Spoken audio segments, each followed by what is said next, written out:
May tinatayong 5 palapag na basement sa ginagawang bahay ni dating Congressman Zaldico sa Forbes Park, Makati.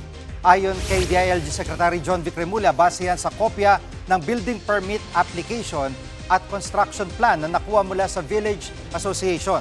Natigil lang daw ang construction nang pumutok ang issue sa flood control.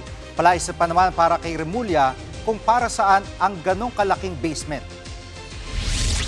No one constructs a 5-story basement for a house, di ba? Kahit gano'n kalaki yung bahay mo. The only rational use of a 5-story basement is either a parking garage or for the storage of money. Because it's very difficult to live in a basement.